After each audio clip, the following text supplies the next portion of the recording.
Hi friends, welcome back. Naji here. We are continuing a discussion with FastAPI, and in this video we will be discussing on how can you post a data to FastAPI. So we can start coding. For that we can import the FastAPI. We can import the FastAPI. Now then I can import from Pydantic. I can import the base model.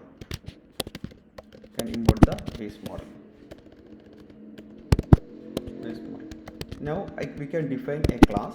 Okay, so this is the structure of our input body. So in the input body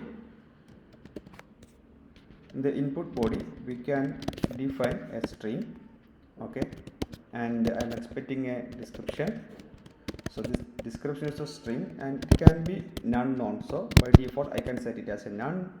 Then I can set a price, and price will be type of float. Then I can have a tax also can be float, and this can be none value also. By default I can set it as a none. Okay, now so for the time being consider this is our request body. Okay, now we can define a app. So app can be Flask app, the FastAPI. Here I can define app.post. So earlier we were using like app.get, right? Currently like we are using a post method. Here I can use a /items. Okay, so this is my post method. Now I can define a save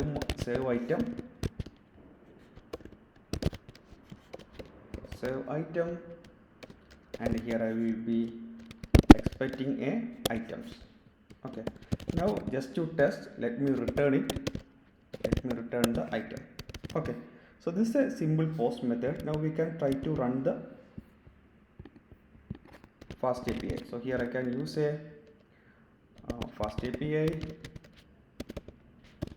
dev. Let me check my body. So now it's running.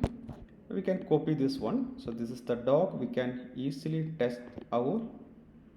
Open the link.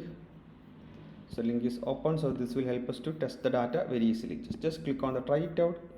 Here I can give it as a Naji, description as a DS, then price is 10 and tax is 1.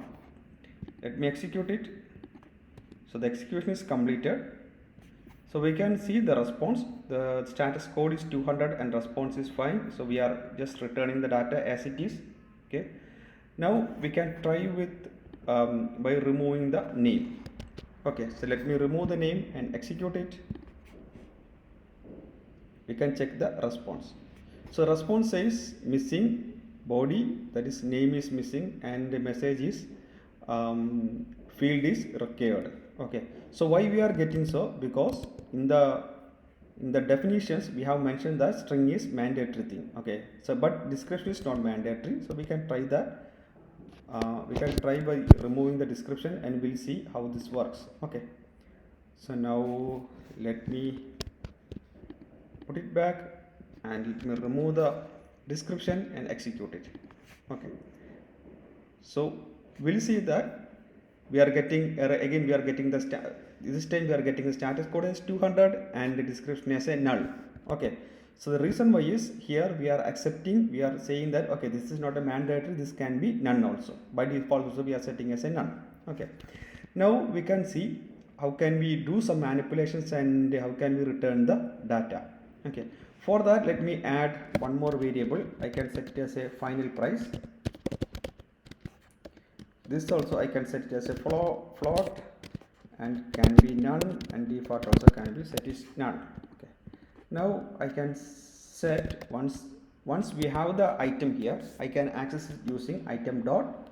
I need to update the final price. So my final price can be item dot.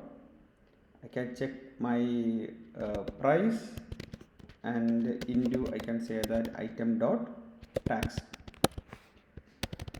Then I am returning the item. Okay, we can test it. So first let me add here description is adding. Now let me execute it. We can check our response. So response can be seen as a 10. Okay, because we are adding item price into the tags. So let me do a little change here. Maybe 2.5 the tags 2.5. Now we can execute it. We'll see the result. The result is 25. Okay, so this seems to be working fine. So in this way we will able to implement the post method very easily with FastAPI. Okay, usually post methods are used to save an item. Okay, so this, if we have a background, if we have a database, we will easily able to save this item into a database. Those kinds of things we can discuss in our coming videos. So that's it for this video. Please do like and subscribe. Have a nice day. Bye bye.